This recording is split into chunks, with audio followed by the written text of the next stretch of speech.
Hello there, and here's a short screencast on how to use Prim's algorithm to generate a minimal spanning tree for a weighted graph. So here I have in front of me a weighted graph with 8 vertices, and you can see the edge weights labeled in blue on top of the edges. Now, according to the algorithm, we're going to begin this with 3 specific sets, L, R, and E prime. L is going to start out containing all of the vertices in the graph, 0 through 7. R is going to start out empty, and E prime is going to start out empty. L and R are going to consist of vertices. E prime is going to consist of edges that belong to the minimal spanning tree, and that's going to grow, obviously, as I work through the algorithm. So the first step in the algorithm is just to pick an arbitrary vertex, any vertex you like. I'm going to be marking my minimal spanning tree in red on this graph here. Let's just, for the fun of it, start with 0. So I'm going to mark 0, and so I'm going to remove that from L and add that into R, sort of like the visited list. So the union of L and R is going to, at all times, equal the entire set of vertices of the graph. Now, what I'm going to do here is look at my red vertices, any vertex that I've visited, and I want to look at all the edges that emanate out from that vertex to any unvisited vertices. And there are 4 of those. There's the edge that goes from 0 to 4, the edge that goes from 0 to 7, from 0 to 3, and 0 to 2. And I'm just going to choose the lowest cost edge of all of those. That is going to be this one that goes from 0 to 7 with a weight of 9. So I'm going to mark that in red like so. So that's going from 0 to 7. So I'm going to do 2 things with my sets. First of all, I'm going to add the edge I just marked into my E prime list. So E prime is now going to contain the edge 0, 7. I'm just going to list that as an ordered pair of vertices. I'm going to add the vertex I just visited to R and cross it off of L. So I'm gradually crossing off vertices from L as I visit them and moving them into the R set. Now I'm going to kind of repeat this process. I'm going to look at the red vertices, the vertices that I have visited, and look at all edges that extend outward from those vertices. That would be from 0 to 4 right here, 0 to 3, 0 to 2, but also the ones that go from 7 to 4 and 7 to 1.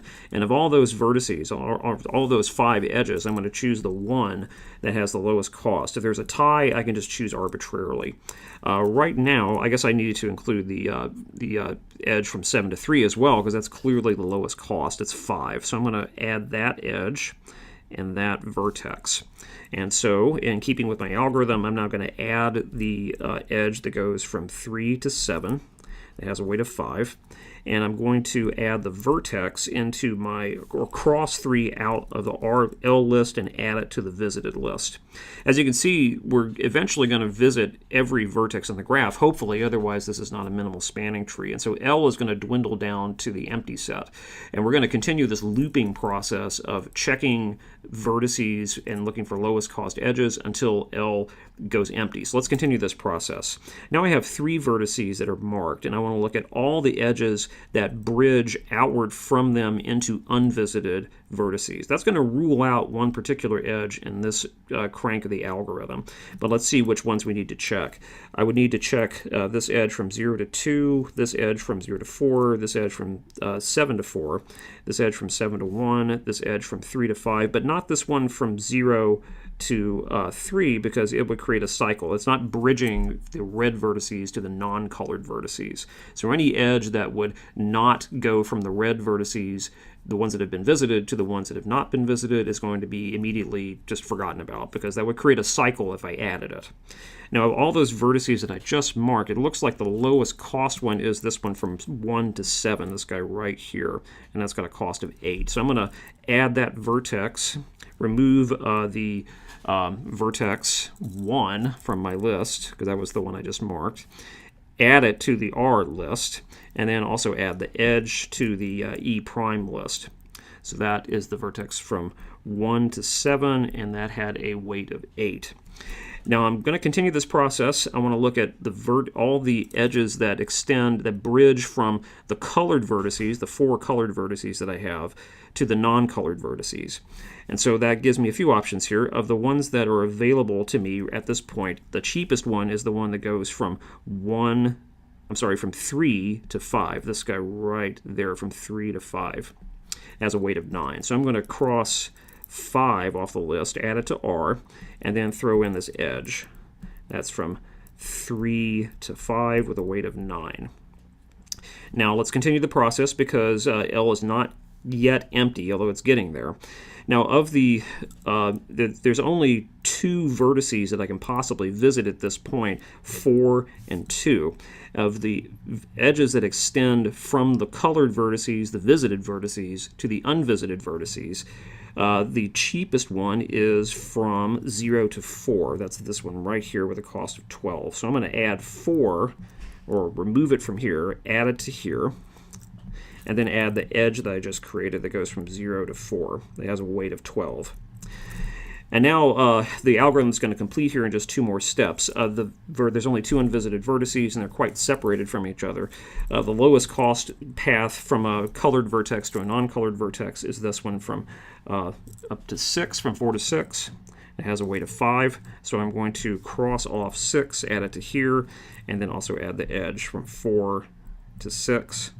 And then finally, there's only one last step I can make, and that's going from 0 to 2 down to here. That's an expensive edge, 15, but it's the only one I can possibly have. So I cross 2 off, add it to here, add the edges, 0 to 2, and now I see that L is empty, and that's when the algorithm quits. And you can see the red graph here, the red tree that underlies the graph. It is a spanning tree, as you can see. It covers all the vertices, and we have constructed it in such a way that it will be minimal. In fact, you can check that the total cost here is going to be 63, and that is the lowest total cost of any tree that you can create, because we are deliberately choosing the lowest cost edges every time we add them.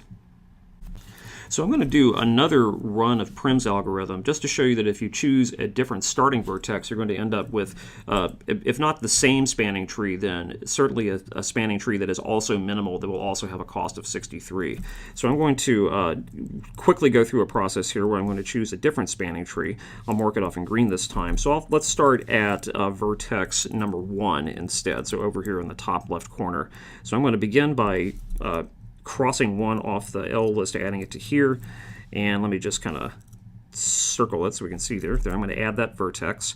I'll look for all the there's 2 edges that emanate outward from the colored vertex visited to the uncolored unvisited vertices, and that's from 0 or 1 to 7. So I'm going to add that length 8 edge there. So that means in terms of the algorithm, I'm crossing off 7, adding it to here, and then adding the 1, 7 edge to the E prime list. Now I'm going to repeat this process because L is not empty yet. This is a while loop that terminates when L is empty. So of all the edges that go from the green vertices to the non-green vertices, the cheapest one is this one from 7 to 3, so that's got a cost of 5. So I will cross 3 off the list, add it to that list, and then throw on the edge that I just created to here. This E prime list really is my tree that I'm growing here. And let's repeat the process just very quickly here. The next step, I have a choice. I have an edge of length of weight 9 that goes from 3 to 5, and an edge of the same weight that goes from 7 to 0. Let's add this one just to pick arbitrarily. It won't matter. I'll cross 5 off the list because it's now visited. Add it to the R list, and add the edge, 3, 5. And the next round would say I need to add this edge, 7 to 0. So cross 0 off the list, add it here, and add the edge into E prime. And next, I would need to add this edge from 0 to 4. That's the lowest cost of the ones that remain that go from the visited vertices to the non-visited vertices. And let's see, I would need to cross 4 from the list and add it to here, and add the edge ends. That would go from 0 to 4. And you can see I'm going to end up creating the same graph as before. Choose this one next, cross 6 off, add it here, add 4, 6 as well, and then finally I'm adding 0 to 2, and that's got a weight of 15. So I would cross the 2 off, add it here, add the edge. And as you can see, if you go back a couple of slides here, that's the same tree as we had before, so obviously it has the same weight, which is 63.